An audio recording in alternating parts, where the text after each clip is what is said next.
जय माता दी। दोस्तों नमस्कार। दोस्तों स्वागत है आप सभी का एक बार फिर से। दोस्तों करीब 200 वर्षों बाद 15 अक्टूबर 2023 को बेहद दिव्य और दुर्लभ संयोग बन रहा है और बहुत अद्भुत संयोग में शारदीय नवरात्रि पड़ रही है। और दोस्तों इस बार की नवरात्रि बेहद ही खास इसलिए होने वाली है क्योंकि इस बार की शारदीय नवरात्रि ठीक सूर्य ग्रहण के बाद पड़ रही है और इस सूर्य ग्रहण के प्रभाव से लोगों की किस्मत चमकने वाली है।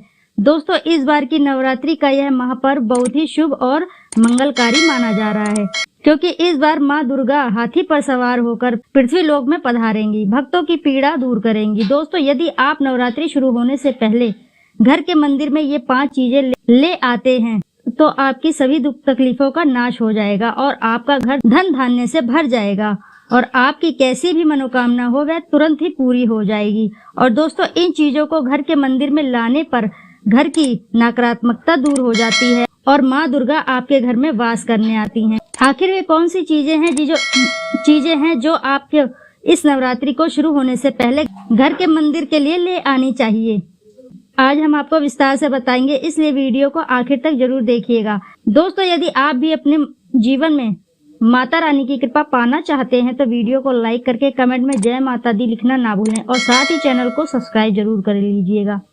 इसलिए दोस्तों इस शुभ समय की समाप्ति से पहले घर के मंदिर में रख लें ये 5 चीजें और फिर देखें माँ दुर्गा का चमत्कार। दोस्तों आज समस्त धरती पर हिंदू घर में शायद ही कोई ऐसा घर होगा जिस घर में पूजा घर ना हो।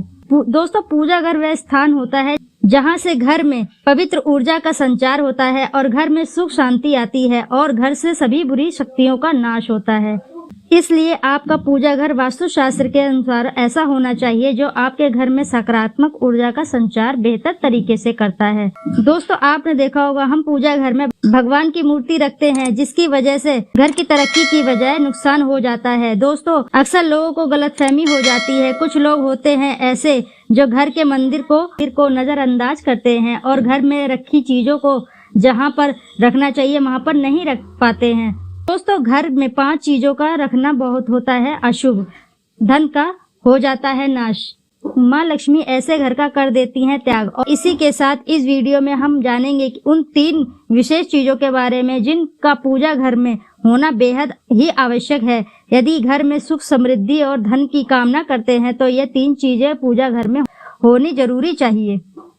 दोस्तों स्वयं भगवान श्री कृष्ण ने बताया है कि प्रत्येक मनुष्य अपने घर में एक छोटा सा पूजा घर अथवा एक छोटा सा मंदिर जरूर बनाता है जिसके अंदर वह अपने सभी प्रिय देवी देवताओं की मूर्ति, उनसे जुड़ी हुई चीजें श्रद्धा भाव के साथ रख लेता है।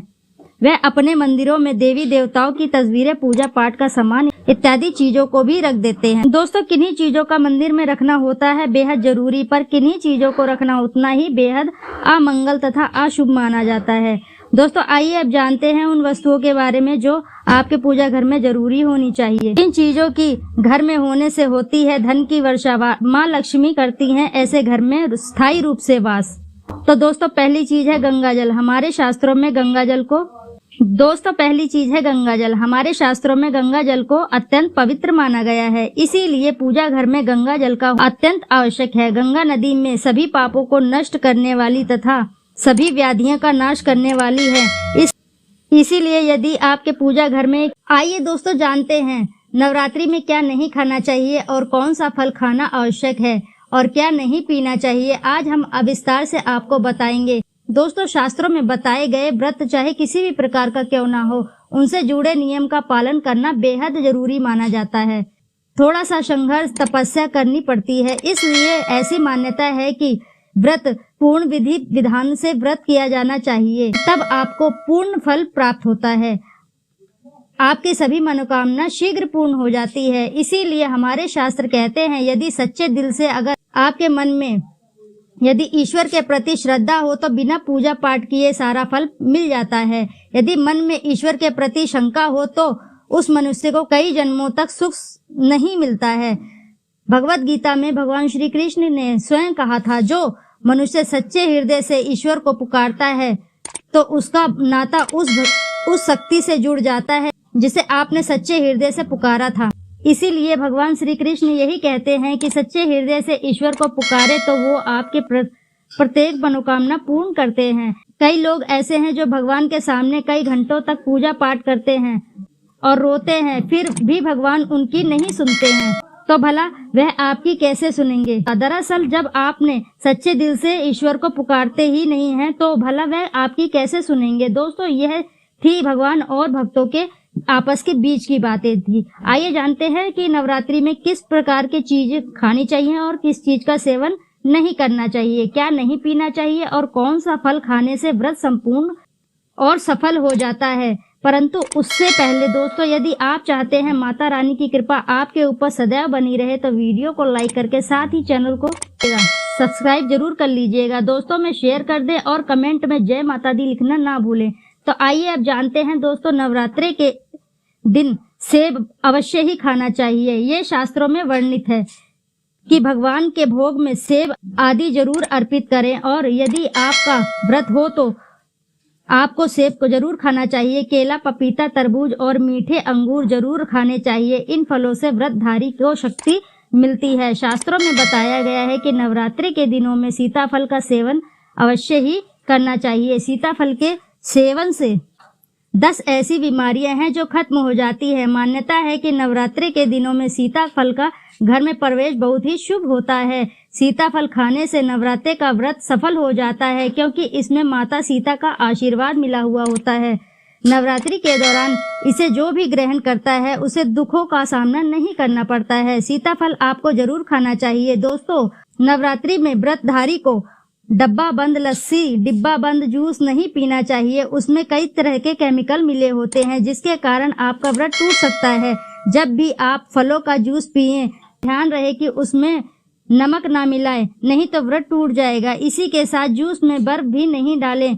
फलों का सादा ही जूस पीने से व्रत सफल होता है। दोस्तों, नवरात्रि में पुराने सिंघाड़े का आटा या कुट्टू का आटा खाने से पहले ये देख लें कि आटा पुराना ना होना चाहिए, क्योंकि पुराने आटे में कीड़े इत्यादि पड़ जाते हैं, जिसके खाने से व्रत टूट सकता है। ऐसे आटे में छोटे छोटे कीड़े होते हैं जो हमें दिखाई नहीं देते हैं, जिसकी वजह से हम उनका सेवन कर लेते हैं। अर्थात कीड़े मकोड़े खाना यानी कीड़ों का मांस खाने के बराबर माना गया है। दोस्तों, नवरात्रि के दौरान आप शाम के खाने में दही ले सकते हैं, आलू वगैरह खा सकते हैं, साबूदाने की खीर बनाकर खा सकते हैं, आलू के साबूदाने पापड़ भी बनाकर खा सकते हैं। नवरात्रि के दौरान आप दूध पी सकते हैं जो आपको ताकत देगा। चाय वगैरह भी पी सकते हैं, लेकिन याद रहे कि उसमें नमक ना डालें। एक बात का अवश्य ध्यान दें कि व्रतधारी को पेट भरकर भोजन अर्थात गले तक भोजन नहीं करना चाहिए, नहीं तो व्रत रखने का कोई भी लाभ प्राप्त नहीं होगा। थोड़ा सा खा सकते हैं। दोस्तों, नवरात्रि के 9 दिन में माँ दुर्गा को समर्पित होते हैं। नवरात्रि के 9 दिन माता रानी के 9 अलग अलग स्वरूपों का पूजन किया जाता है।